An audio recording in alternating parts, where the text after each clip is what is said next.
I can't wait for game 2. I can't wait for game 2. Because you know what? Spo is in some lair, in some cave right now, deep in the Rocky Mountains, cooking up some stew around a cauldron. Cooking up some stew of how to approach game 2. And they're going to enjoy these 2 days off. Hopefully they get some massages, they get some ice baths, they recover, adjust to the altitude, go for a nice hike maybe. Colorado's very beautiful. And then Sunday, it's on, baby. I'm still not scared of these Nuggets. I'm still not scared of these Nuggets. Oh, baby.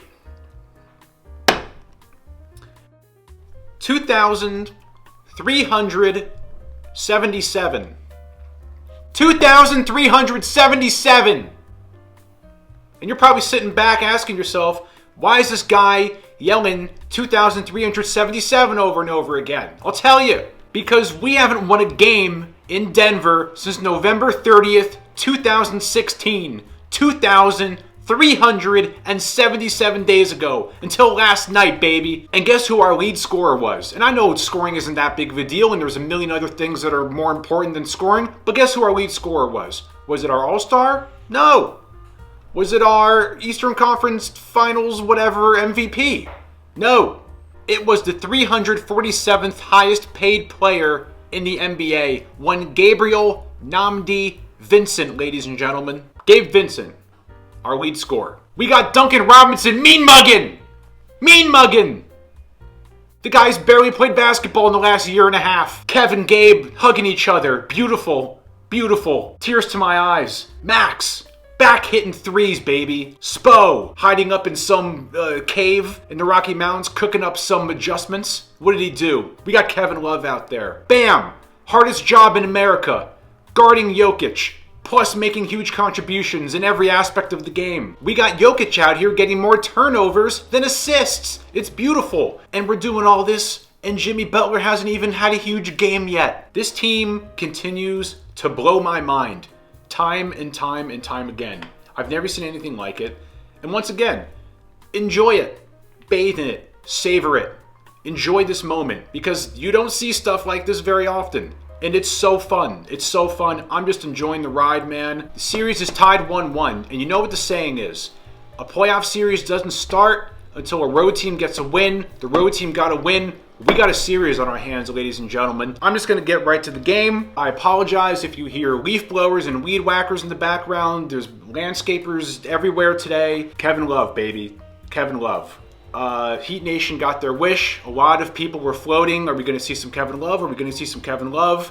We saw some Kevin Love, and right away it started out great and continued to be great for the whole game. We'll get into that. So Love starting for Caleb. Caleb was under the weather apparently. I predict a Heat win. I felt it in my bones. I felt it in my soul. I was feeling good about this game before it even started. Max hit a three. So happy for Max to go 0 for 9 from 3 in game 1 and to come back and not only immediately hit a three-pointer, hitting I think 4 threes. Beautiful. Not only for the confidence of Max, but that gave us a really nice cushion because we were up, I think we were up 11 at one point in the first quarter.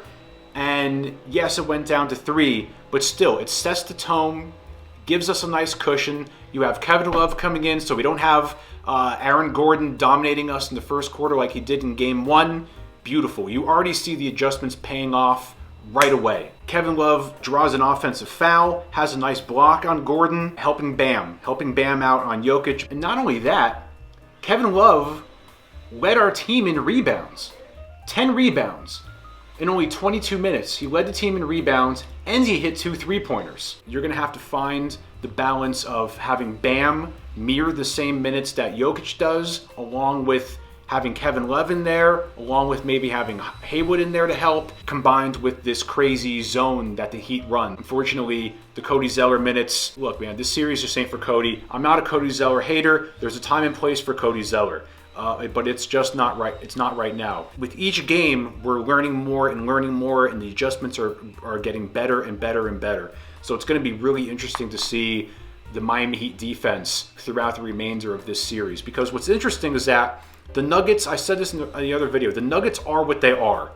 They are what they are. Whereas the Heat can adapt, we can shapeshift, we can make adjustments, we can use this guy for certain things and that guy for certain things, and we morph and change and adapt. It's a very unique anomaly of a basketball team. Where the Nuggets, they are what they are. Bam right away is continuing hit that great mid-range game he's been displaying all series. He's going to continue to get these really nice mid-range shots, so hopefully he keeps capitalizing off that. Jokic, when Jokic is most comfortable, he likes being that all-around facilitator. When he gets those big triple doubles, when you cut off all the guys around him, and you cut off all those passing lanes, and you force him to put the ball on the floor, you force him to be aggressive offensively, even though he scored 41 points, it's less effective than him having one of these monster points and assists kind of games. Once again, the Heat are adapting and little by little figuring this team out and figuring out their weaknesses, and we ended up seeing some vulnerabilities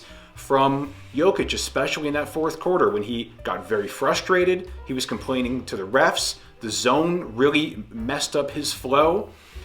He was making some frustration-related plays. I said the last game, you got to get in the mud with this team. They're so pretty. They love their pretty, uninterrupted, nice, pretty kind of basketball. You got to get ugly. You got to get them in the mud. Get a little scuffle. Get a technical. Who cares? It's the finals. This is war. It's so hard for me to concentrate right now. I got leaf blowers and weed whackers and raking, and I have to tape this right now, and I'm so sorry if there's all this noise in the background. It's so hard right now to concentrate. Jimmy finally getting back to the foul line. The Heat overall finally got to the foul line. We got to the line 20 times this game, went 18 for 20, as opposed to last game where we only got there twice. So at the end of the first quarter, we had an 11-point lead. That went down to 3, and it really showed how much we struggled without Bam. And then the second quarter, this is when the Nuggets made their big punch. Went from a 16-3 run to a 19-3 run to a 22-3 run. I think at one point, when it was all said and done, it ended up being like a 40-14 run. Hey man, we took it on the chin, and we turned that big run into a 12-2 Heat run, and we ended up going into halftime only down 6 points. So the second unit had a really rough second quarter, but they totally made up for it in the fourth quarter, so I'm not even mad at them. Another kind of odd game from Jimmy Butler. He's clearly, I guess, dealing with the ankle thing. I'm not sure what's going on with him. I kind of see it as a positive because he didn't play bad, but you think of what we accomplished in that game, and Jimmy Butler only had 21 points. But he did step up really big in the fourth quarter. I think he had 8 points in maybe 8 minutes or so in that fourth quarter stretch. And I still think that we're going to see a Jimmy Butler masterclass game at some point in the series where he's going to finally get in his groove and go off. The third quarter really shows how just absolutely tough and gutsy this team is. I know the fourth quarter is what everybody wants to talk about, but the third quarter is straight up guts because you go into that quarter down 6, you come out of that quarter down 8, but Jokic had an 18-point quarter. Usually when Jokic has an 18-point quarter, a team is going to come out of that quarter really beat up and really down. But the deficit only went from 6 to 8, despite him having an 18-point third quarter. At the end of the third quarter, when Bam wasn't in, that hurt us again. We end up being down 8 going into the fourth when we had it tied in the third quarter. But what does the Miami Heat do? Duncan Robinson comes in and scores 10 points in 2 minutes. It's crazy. This team is nuts. I'm just going to put in a whole highlight of that sequence. We're gonna have a Duncan Robinson appreciation time.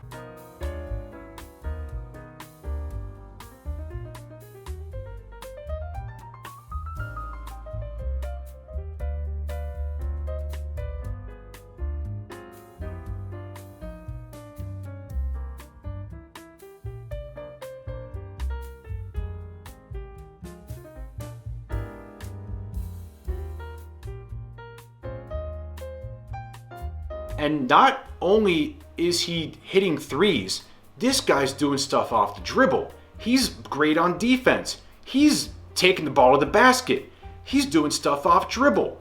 he's making great passes.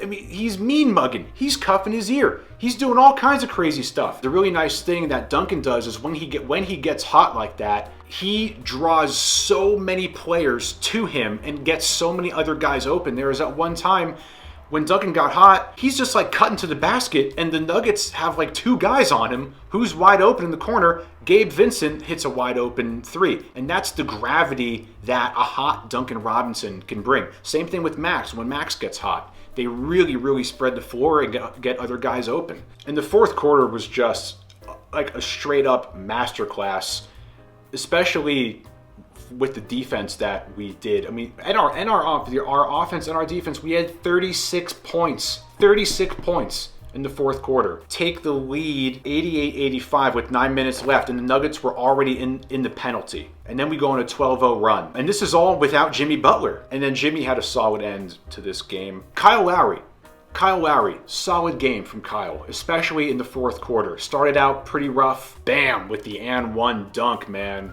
Ooh, I'm putting that highlight in there. Don't worry, guys. We're putting that bam dunk in there.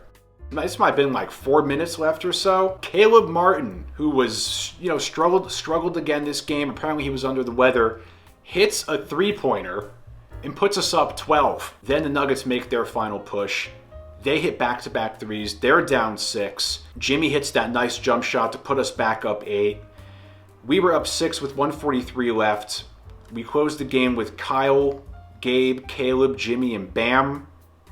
Murray hits that three-pointer. Denver goes on an 11-2 run. What happened in the latter part of that first quarter into the second quarter where they went on that big run, and then what happened in the end of the fourth quarter when they made that 11-2 run push?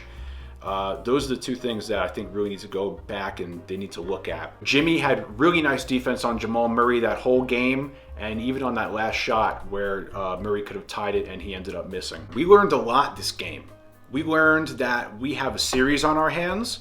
We learned that Spo did indeed go back, make some adjustments, and the Heat, the players, took those cues, implemented it, and made them work. The value of Kevin Love continues to be proven true. Kevin Love on Aaron Gordon helping out Bam with Jokic. This crazy zone that we run is giving the Nuggets a lot of problems. It takes them out of their comfort zone. Cutting all of Jokic's teammates off from him and forcing him to put the ball on the floor, forcing him to be more offensive and try to put the team on his back instead of being that facilitative kind of proverbial sun with his teammates being the planets that orbit around him. Now we're cutting all that off, cutting off the passing lanes, making him try to do everything. Max got his stroke back. Great first quarter.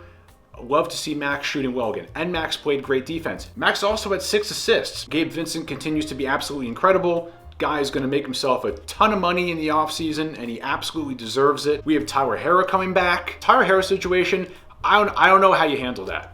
That's one of those situations where I'm like, Spo knows what to do. Whatever he's going to do is fine. Logically, you would say, like, you just got to ease Tyler back into it and see what happens. He's just one more weapon, one more asset that you can utilize to help you win. Bam Adebayo has absolutely the toughest job in America right now to do what he does on both ends of the floor. You gotta remember, he's only 6'9", guarding Jokic, who is an absolute monster of a human being, and to also be making big offensive contributions and the intangibles. Like, you can look at Bam's stats and be like, okay, he had 21 points, 9 rebounds, 4 assists, that's nice.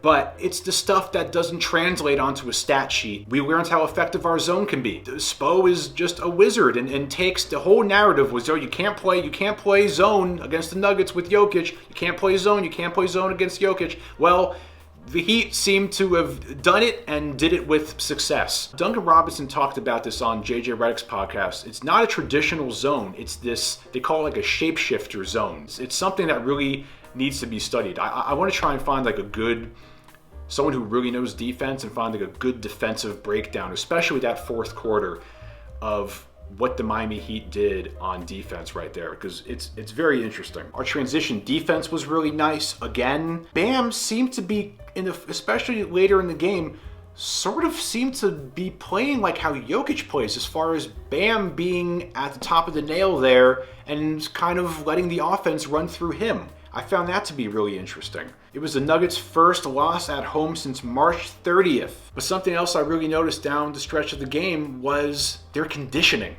The Miami Heat are incredibly conditioned, and I think that's something that they can use to their advantage to really wear a team down in the stretch in the finals. So that's it. That's all I got. I can't concentrate right now because all I hear is weed whackers and leaf blowers.